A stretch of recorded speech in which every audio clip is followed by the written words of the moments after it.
देव माणूसमधला अध्याय पुढील भागामध्ये लालीचा फोन फुलाच्या हाती लागतो. जामकर निघून जातात. देवीसिंग म्हणतो लवकर घरी जायला पाहिजे. जर लालीचा फोन कोणाच्या हाती लागला तर सगळाच गोंधळ होणार. फुलाच्या हातून फोन खाली पडतो. ती आता वाकायला जाते. तेवढ्यात गोपाळ म्हणतो आई तू इथं काय करती? ती म्हणते अरे हा तर लालीचा फोन आहे ना. आता गोपाळ खाली बसतो आणि हळूच लालीला ढकलतो. मोबाईल घेत म्हणतो होय इथंच राहिला बघ. आणि तोच घेण्यासाठी आलो. आताच लालीजींचा फोन आला होता माझा फोन घेऊन या म्हणून. आता फुला बाहेर जाते आणि देवीसिंग पटकन दार लावून घेतो. लालीला बाहेर काढतो आणि बघतो तर लाली अजूनही झोपलेली असते. उठवण्याचा खूप प्रयत्न करतो पण लाली काय उठत नाही. तो आता घाबरतो आणि म्हणतो लालीजी लालीजी. लाली आता बघते तो म्हणतो काय हो तुम्ही पण ना खूप घाबरून देता. अहो किती हाल होत आहेत तुमचे, सांगून टाका ना पैसे कुठे आहेत ते. तेवढे तात्या बाहेर येतात. त्यांचं स्वागत तर छान होतं पण नंतर ते विचारतात लाली कुठे? आप्पा म्हणतात अहो तुमच्याच घरी गेली. त्यावरून एवढा काय गोंधळ होतो. तात्या ओरडायला लागतात सांगा कुठे माझी लाली? तुम्ही तिचं काही बरं वाईट केलं नाही ना? रणजी म्हणते हाय का आता? अहो तुमची पोरगी काय तुम्हाला साधीसुधी वाटली का? आता रणजी बोलायला लागते आणि तात्याही बोलत असतात. आणि गोपाळ म्हणतो काय लालीजी तुमच्या तात्याचे 21 मिस कॉल आहे. काय हो तुमच्या आईचं काही बरं वाईट झालं नसेल ना? रारा असं होऊ शकतं का तुमच्या तात्याचं? हां काही पण होऊ शकता. आतापर्यंत लाली डोळे काय उघडत नसते. हे ऐकल्यानंतर लगेच डोळे उघडते. देवीसिंग म्हणतो तुम्हाला असं वाटत असेल तुमच्या तात्याचं आईचं काही होऊ नये तर सांगा पैसे कुठे ठेवले? तेवढ्यात आता गोपाळ आवाज देतात का लालीचे वडील आले. तो आता जाम हादरतो. लालीला बेडखाली ढकलतो आणि बाहेर येतो आणि म्हणतो तात्या तुम्ही कधी आले? तात्या म्हणतात माझं सोड, माझी लाली कुठे ते सांग पहिले. आप्पा म्हणतात गोपाळ आता तूच सांग बाबा लाली कुठे गेली? तो म्हणतो माहेरी. तात्या म्हणतात अहो ती माहेरी आलीच नाही. तेवढ्यात आजी म्हणते हां या मुडद्याला विचारा ह्यानीच काहीतरी केलं असणार. तिच्या बापाला म्हणलं होतं नको करू लगीन पण 5 लाखासाठी त्यांनी पण पोरीचा जीव धोक्यात टाकला. आणि त्या पोरीला पण सांगत होते ह्या भामट्यापासून सावध राहा पण नाही तिला पण ऐकायचं नाही. नीट बघा ह्यानी तिच्या जीवाचं काही बरं वाईट केलं की काय? आप्पा म्हणतात ते म्हातारे तू गप की जरा. आता तात्या गोपाळची कॉलर पकडतात आणि म्हणतात बरा बोलाने सांग माझी पोरगी कुठे आहे? गोपाळ म्हणतो आहे का आता मी मगापासून सांगतोय ती अहो तुमच्याच घरी गेली आहे. ते म्हणतात मी पण सांगतो ती माझ्या घरी आली नाही. गोपाळ तात्याकडे जातो आणि म्हणतो तात्या माझी बायको कुठे गेली असेल? मला माझी बायको पाहिजे. आता आजी त्याला मुरक्या मारत म्हणते हां 1 नंबरचा नाटकी.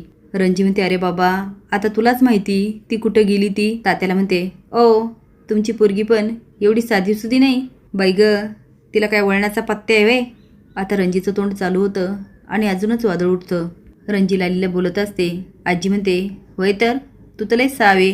तात्या म्हणतात तुम्ही असं नाही ऐकणार मी केस करतो. आता मात्र देवीसिंग चांगलाच हादरतो आणि म्हणतो तात्या अहो ऐका ना आधी बघूया की लालीजी कुठं आहे काय आहे. आता लगेच केस केली तर गावात बोबाटा होणार आणि तुम्हाला तर माहिती आहे लोक काय म्हणतील. लाली गेली कोणाचा तरी हात धरून पळून. फुला म्हणते मी काय म्हणते. आता गोपाळ म्हणतो तर बघूया आजचे दिवस वाट. तात्या बोट करत म्हणतात आता तर मला तुमच्यावरच संशय आहे. माझ्या पुरीचं नक्कीच तुम्ही काहीतरी बरं वाईट केलं. गोपाळची कॉलर पकडत म्हणतो जर तसं काही झालं असेल ना मी तुम्हाला सोडणार नाही. आप्पा म्हणतात तुझी हिंमत कशी झाली माझ्या पोराची कॉलर पकडायची? अख्ख्या गावात कुणाची हिंमत नाही. आजी म्हणते आला मोठा पैलवान. चिवड्या गप की जरा. त्यांना जायचं असेल पोलीस स्टेशनला तर जाऊ दे की कशाला अडवतोय? आप्पा म्हणतात मी कशाला अडवतो, जायचं असेल तर जाऊ दे. जामकर आणि सुधाकर डॉक्टरविषयी बोलत असतात. तेवढ्यात तात्या येतात. सुधाकर म्हणतो तात्या तुम्ही इथं? ते म्हणतात जामकर साहेब कुठे आहे? त्यांना भेटायचं आहे मला, तक्रार करायची आहे. सुधाकर म्हणतो साहेब हे लालीचे वडील तात्या. तात्या सांगतात माझी लाली गायब आहे. अहो ह्या लोकांचं म्हणणं आहे ती माहेरी आली पण ती आलीच नाही. आता त्यांचं चालूच असतं. तेवढ्यात आप्पा आणि सगळेच येतात. आप्पा म्हणतात तूच काहीतरी केलं असणार. आता जामकर त्यांच्यामध्ये चांगलाच वाद होऊ देतात आणि गोपाळला विचारतात काय गोपाळ टेलर तुमची बायको किती वाजता गेली आणि तिने काय परिधान केलं होतं? गोपाळ म्हणतो साडीच, ती नेहमी साडीच घालायची. जामकर विचारतात कुठल्या कलरची? आता त्याला काय आठवत नाही आणि तो अंदाज म्हणजेच सांगतो. जामकर विचारतात किती वाजता गेली होती? तो अंदाजे हे सगळे लग्नाला गेले ना त्याच्यानंतर 15 मिनिटांनी. आप्पा म्हणतात म्हणजे 10 वाजता. रणजी म्हणते नाही हो आपण इथून 9:30ला निघालो आणि 10 वाजता लग्नाच्या ठिकाणी पोहोचलो. देवीसिंग म्हणतो हां हां. मग त्यानंतर 15 मिनिटांनी. जामकर म्हणतात सुधाकर लिहून घे. आता बरंच काही होतं आणि सगळेच बाहेर पडतात आणि तात्याशी पुन्हा वाद व्हायला लागतो. देवीसिंग मनात म्हणतो यांनी तक्रार नको होती करायला. आता त्या लालीला एकतर कुठेतरी हलवावं लागणार नाहीतर संपवावी लागणार. घरी आल्यानंतर सुधाकर विचारतो तू सांग काही भांडण झालं होतं का? गोपाळ म्हणतो काय दादा, माझी बायको हरवली, मला टेन्शन आलं आणि माझ्यावरच आरोप करताय. रणजी म्हणते अरे तूच घरी होता ना, तुलाच विचारणार, तू काही केलं तर नाही ना? गोपाळ म्हणतो भांडण तर तुझं आणि तिचं पण व्हायचं, मग याचा अर्थ तूच काहीतरी केलं असणार. रणजी म्हणते आहे का आता? मला काय पडलंय बाई ग, मी कशाला काय करू? आता आपण रणजीला ओरडतात आणि देवीसिंग आत जातो आणि पुन्हा लालीला बाहेर काढतो आणि म्हणतो काय लालीजी, अहो सांगा ना कुठं ठेवले पैसे? आता बघा ना किती आपला सुखी संसार आहे आणि तसाच तो चालावा अशी जर इच्छा असेल तर सांगून टाका. आणि मला सांगा मेल्यावर पैसे काय वर घेऊन जाणार आहे का? त्याची आता खूप तगमग चालू असते. गोडीत विचारतो, ओरडून विचारतो, पण लाली काय सांगत नाही. तो ठीक आहे नका सांगू. आता एक बेडशीट घेतो आणि लालीला त्यामध्ये गुंडाळतो. बाहेर इकडे तिकडे बघतो तर सगळं शांत असतं. तो तिला उचलतो, मागच्या दारी जाण्यासाठी किचनमध्ये जातो तर समोर आजी उभी असते. आता गोपाळ हादरतो. आजी म्हणते मुडद्या, रात्री चालला वाटतं कुणाचे तरी मुडदे पाडायला. आता ती मोठ्याने ओरडायला लागते चिवळ्या, सुद्या, रंजे, फुले लवकर बाहेर या. सगळे धावत येतात. आपा म्हणतात म्हातारे काय झालं ओरडायला? आजी म्हणते अरे बघा त्या भामट्याचं काय चाललंय. आपा म्हणतात सुद्या त्या गोपाळला बोलो. तेवढ्यात गोपाळ आळस देत येतो आणि म्हणतो आप्पा काय झालं? आपा म्हणतात म्हातारे बघ तू इथंच आहे. सुधाकर गोपाळला म्हणतो काय केलं?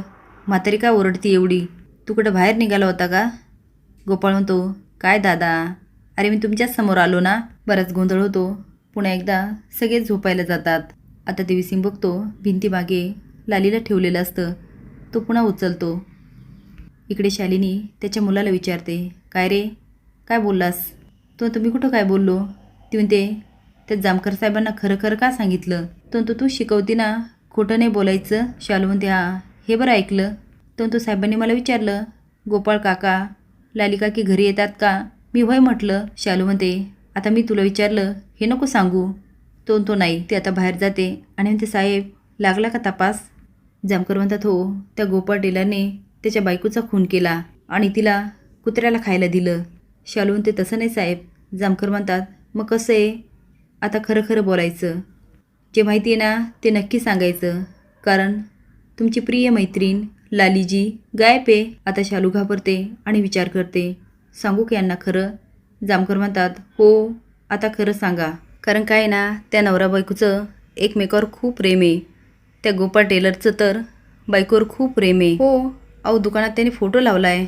त्या दोघांचा फोटो दुकानात काय त्याच्या मोबाईलच्या कवरवर पण आहे. आता जामकर शालूला चांगलेच जळवतात. हे सगळं ऐकून तिच्या चेहऱ्यावरचे रंगच उडतात. शालू म्हणते काय ना साहेब, आम्ही नाही का रंगपंचमीला गेलो तेव्हा तिथं टेलर आणि त्यांच्या बायकोचं लय भांडण चालू होतं. त्यांची बायको लय वाईट बाई आहे. त्या बिचाऱ्या नवऱ्याचा लय छळ करती. जामकर म्हणतात बिचारा नवरा. नक्की एवढंच आहे ना? ती होय साहेब, मी जेवायला घेत्या. गोपाळ आता लालीला आणतो आणि म्हणतो लालीजी आपण ना दुकानाच्या तळघरात आलो आहे. आता इथं तुम्ही मरून जरी पडल्या ना कुणीच बघणार नाही. तो आता तिला कसाबसा खुर्चीत बसवतो आणि म्हणतो लालीजी पाणी प्यायचं का?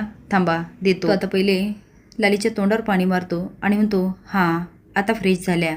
एक घोट पाणी देतो. लाली अजून मागत असते पण तो काही देत नाही. फिश टँकवर हात देऊन उभा राहतो आणि म्हणतो लालीजी आठवलं का? आता लालीला आठवतं त्यामध्ये आर्याची बॉडी होती. तो काळजी नका करू, तुम्हाला नाही ठेवणार. मी काय म्हणतो कशाला हाल करताय, सांगून टाका ना पैसे कुठे आहेत? पण लाली काही बोलत नाही. हे बघून पुन्हा तो तोंडावर बांधतो आणि निघून जायला लागतो. आता लाली हू करत असते पण देवीसिंग उर्फ गोपाळ तिच्याकडे काही लक्ष देत नाही आणि निघून जातो. त्यावेळेस लालीला पैशाबद्दल बोलायचं असतं. जामकर घरी येतात आणि आवाज देतात 2 बायकावाले देशमुख आहात का घरात? बूट काढतो. नको नको राहू द्या. बरं चला तपास चालू करूया. जिथे लालीजी राहतात तिथूनच सुरू करूया. आता मात्र देवीसिंग चांगलाच हादरतो. असेच नवीन अपडेट जाण्यासाठी लाईक आणि सबस्क्राईब करा. धन्यवाद.